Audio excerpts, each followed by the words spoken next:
Alfa Romeo. This Italian name has always had a special and legendary place in the car world. When people hear the word Alfa Romeo, they instantly think of racing, sports cars, and excitement, and many more amazing things. Recent years, with the introduction of the Giulia and the Stelvio SUV, it seems that Alfa may be going towards the more family-friendly side. However, there's still one Alfa, the one that carries the pure Alfa Romeo DNA and its racing breed. It is this one, the Alfa Romeo 4C Launch Edition. This is my first time experiencing the Alfa, but what makes it such a legendary machine? We'll find out in today's video. I don't want to start with my usual, like the design of the Alfa Romeo 4C. No, I mean just look at it. There's absolutely nothing else quite like the 4C, and it's one of the most unique and best looking cars of our generation. Sleek, strong, sexy, you name it. When driving in town, it is bound to get attention much bigger than its size. Yes, from the video it may seem okay, but in reality it is a small and tiny car. A scaled down supercar to be precise. The body lines are just so natural. The hood line is there, but the hood doesn't open, and those rims remain some of my favorites ever. Really, it has no spoke, only made out of 5 circles, which shouldn't really work on other cars, but here is the exception. This is what's up with this car. It has so many unusual designs, it is hard to describe because it simply is strange. Yet it came together so well, it must be magic. Because this car is a launch edition, you do have the carbon fiber side mirror housing as well as bi-xenon headlights as standard. The shape of the headlight looks so good with the style of this car. And right next to it is actually a real air hole. My finger can actually go through it and grab onto the car. You can see the wheel behind this air hole, and you know that air flows through this place, which is really cool. Some other things on the side that are worth mentioning, for example, this supercar looking door handle like a Ferrari, and right here is an air intake that goes into the engine, and up here the fuel cap. Well, you may be wondering, how does it make a special and different fuel cap? If you open it, first thing first, it has this sort of a interesting rubber thing, so it doesn't have the conventional plastic cap. And if you look into it, you can actually see the Alfa Romeo logo on the plastic cover on the fuel cap. That is trying to make sure you know this car is Alfa Romeo. And also, who else would put a triangle in the front of their cars and make it look so good? Only Alfa Romeo. So the front hood has a huge cutout, but it doesn't open. Then where's the engine? Well, the engine is in the back here, and you can see it through glass like a supercar. But how do you get to the engine? Well, you open the door, and on the side here, you will find a latch, a black latch labeled with the car with the open trunk. You pull the latch, and now the rear trunk lid is unlocked, and you can simply open it, but wait. It is not hydraulic, and you have to use the old school hood prop to prop it in place like this, and then you are done. And here is where we can have the best view of the heart of this Alfa Romeo 4C. Underneath the hood we have a 1.7-liter inline-4 turbocharged engine with 237 horsepower and 258 pound-feet of torque. This engine is paired with a 6-speed dual-clutch transmission, can go from 0 to 60 in 4.2 seconds with a top speed of 160 miles per hour. Now you may ask, are you serious? This supercar-looking sporty car only has an inline-4 with 1.7 liter? Well, keep in mind that this car is super light with this all carbon fiber chassis. And if you're still not convinced, let's take a listen.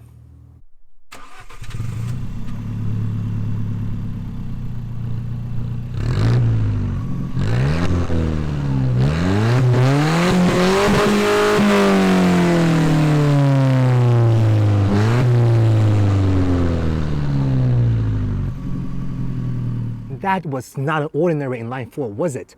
But if you're still not convinced, let's take a look at the oil cap. It's got a logo on it. Who else would have the logo on the oil cap, especially an Alfa Romeo logo? Oh, did I forget to mention that there is a rear trunk behind the engine? Well, please do not have too much expectation on this trunk. This is a super tiny, teeny trunk, and let me show you what I can fit in it. First, I got my bag of equipment, and then I have my backpack, which doesn't go in this way or that way. You have to sort of flip it in order to fit it in it. And that's pretty much it. You close the trunk by taking off the hood prop and close it, and you are done. So this is a super small trunk. So remember, if you had a chance to experience the Alfa, pack light. Okay, we're ready to get inside the Alfa Romeo 4C, but first thing first is this giant hump that we have to go over. The last car I reviewed with such a giant hump was the BMW i8. That one also had a carbon fiber chassis, the same as this one. So to get in this is not really an easy job. I can literally sit here forever because I don't want to get over it. But once you squeeze yourself in it, it's actually not too bad. And close the door, and we're here. Now we're inside the 4C. My first impression of this interior is that everything is so driver focused. Everything is angled towards you as the driver, and you do feel like you're in a serious hardcore sports car cockpit. Some other things I realized instantly when I sit inside this interior is that it's so raw and bare boned. For example, the carpet. You heard this. This is really, really hard because underneath that thin layer of carpeting is aluminum or carbon fiber. It's just really raw and crazy, and you can see around you the carbon fiber chassis and structure of this car, and it's right next to the seat. You can touch them with your hand, and behind you is just a piece of glass and a little bit of hard plastic, and behind that is actually the engine, and I can only imagine how crazy loud and raw it would feel like. All these combined with a little plate that says 87 of 500, telling you that this is the 87th car made out of the 500 limited edition. The seats are definitely not towards the comfortable side at all. They do have pretty good support, however, they're really hard. The cushioning on them, it's almost non-existent, and you can't recline them. There's no way you can recline them. The only control you have is to move them forward or backward, and that's the best you can do. This is just telling you how serious this car is. There is no glove box in this car, and the only storage place is this little pouch between the two seats. And as for cup holder situations, you've got two. The first one, it's okay for the very small or thin bottle, but the other one is much more useful. And you can see that in this car, there is absolutely no armrest, and not on the right, not on the left. You can pretty much rest your arms only on the steering wheel. The infotainment system on this car, it's minimum. I heard that the radio system is maybe one of the worst in the industry, but who cares? You're driving an Alfa Romeo. However, if you do wish to talk to people with the system, you've got some speakers up there. The left one and the right one is pretty okay, but one in the middle, it's just this little flimsy little microphone thing that looks like from the third market. But nonetheless, this car is definitely something pretty exciting to be in. So far, as an Italian car, the Alfa Romeo 4C isn't really that strange or whatever. But now let's move on to the interesting part. It's an actual key, put into the ignition, and then switch it on, and then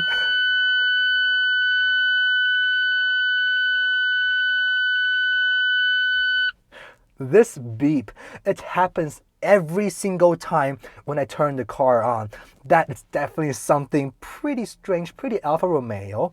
Down there at the gear shifter, you can see it has one AM, R, and N. So I understand that N means neutral and R means reverse, and AM is like switching between auto and manual. But what is drive? Where's drive? Well, drive is 1. That means first gear, and that's the first time I have seen anyone label the drive in as a 1. Right next to it, you have your hazard light and the side mirror controls as well as window controls, not too bad. But next to it is the star of the show, the Alfa Romeo DNA system switch. So currently it's in N for natural. You can see it has 8, that means all weather, to suit different weather conditions like wet weather or snowy weather. Up there you see the D. D means dynamic, and that is supposed to bring you more power, more torque, and make you feel more sporty. But the hidden feature is if you push the lever to D for 5 seconds, it will then switch into the Alfa Romeo race mode. And in race mode, you will be able to see the G-force in the gauge cluster. However, race mode isn't really the mode you want to be in at all time, because that turns off traction control and it's designed for more hardcore driving and for the track. If you want some sporty driving, you want to put into dynamics, and in dynamics, the gauge cluster is really clear. I love it. You have the speed in the middle, and then you have tachometer being displayed in huge digits. On the left, you have the temperature, water temperature. On the right, you have the remaining fuel. And in the middle, you have 2 meters. The first one is the turbo meter, turbo gauge, and the other one is the oil temperature. All these are essential to having a sporty drive, and I think that's what Alfa Romeo captures really well. And the gauge cluster is made of carbon fiber with the red line going around it, making it look extra sporty. So I'm ready to turn the car on. Wow, that's super loud right away. So enough for the talking, let's go on for the drive. We're driving up to Mount Baldy. Today's a beautiful weather. The car is super loud in dynamic mode. Oh man. Now we're talking. In city, this car isn't really supposed to be daily driven or whatever. It doesn't give you the comfort. It's not, but on this road, you have this beautiful scenery, beautiful twisty mountain roads, and oh man, you give this a push. Oh, it's absolutely sensational, absolutely epic. Let's take this corner. Oh my god. Dual clutch transmission in manual mode. It's super fast, 6-speed. But what do you ask for? We're still part of National Forest. My ears, man, I can't really hear anything because the engine is so loud. It's right behind you. It's just so raw. My god. That's the sensation that this car brings you. This is Alfa Romeo in a nutshell. The ride comfort in this thing, there's no ride comfort in this thing. The seats is really hard, and oh, you saw right here when the road is rough, man. Oh man, everything on this road, little rock chip, little bumps, even just going through like a little gap right there, the steering wheel fights you. The steering wheel just turns to the way it's just completely affected by the external factors, and you have to really put both of your hands on the steering wheel. You see, this time when I'm talking, I'm not really putting my arm around and speaking because I have to concentrate. I have to give my input in the steering. Another thing is, when this car is at a low speed, oh, the steering wheel is super heavy, especially when you're going to reverse like this. Oh man, you have to really get moving in order to back up and switch back to first gear. And now you really have to get going, man. You have to really get going. See you next time. People just wave at you. People just literally wave at you. Wow. This car gets so much attention, and we are on a very nice road, so let's actually get into a dynamic mode and go into manual, shift into the first gear, and see if we can get this car a nice boost. You can hear it.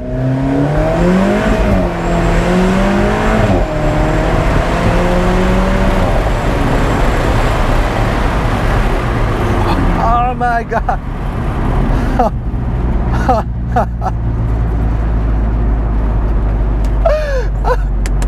You just saw right there.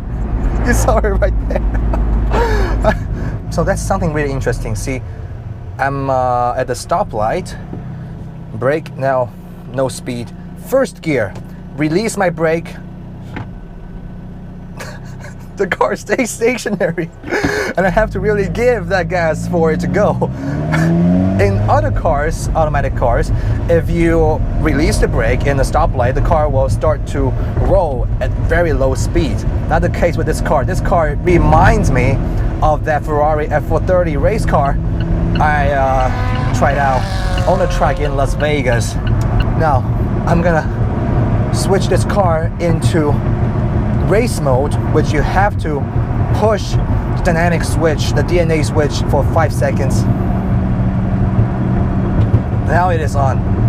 That 5 seconds feels like the longest 5 seconds in my life. And now traction control is off and I'm completely on my own. And manual as well. It puts the car into manual mode. Third gear, second gear, first gear, and that's send it flying.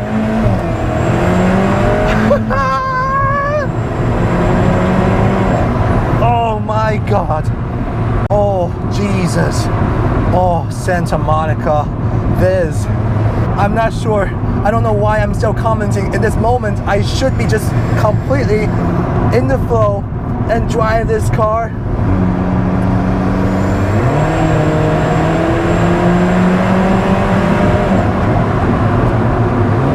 Oh, wow. Oversteer, understeer, it's not a thing on this car. This car, it glues to the road. And the popping, you hear the popping. The sound on this car. It glues to the road. Let me just roll the windows down so you can hear more.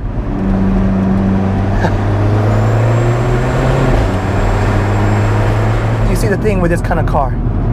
It is the car that defines what a race car is for the road. A race car should need and deserve a racetrack to shine and to really be on point and be that car it is. But a race car like this, like the Alfa Romeo 4C, it also transformed the road into a racetrack. That's the beauty. Some people compare this car to Porsche Caymans and Corvette as competitors. I say yes, maybe in terms of pricing, but for the kind of car it is, there's really not any car can compare with this car. This car is its own special breed, special kind. This is the car that you drive if you want to experience racing on the road, if you want to have the most raw and purest Italiano racing style and experience, because this car is all about sensation. It makes your heart beat faster, it makes your blood boiled, and it just makes you completely sink into the driving experience. You don't really think about anything else. All you think about in this car is how to drive it. I know it sounds lame, how to drive it. You drive a car all the time, but how to drive a car like this, it's the thing you need to think about when you drive it. Steering, acceleration, the turbo. It is absolutely insane.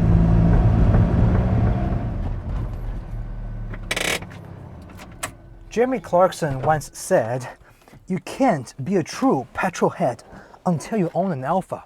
And today, before I filmed this video, I thought, well, if I have driven an Alfa Romeo, would I still be a petrolhead? I was so awfully wrong. And I think I must add to his word. If you have never experienced an Alfa Romeo, you would never know how to become a true petrolhead. Wait for me, Alpha. One day, I will get you.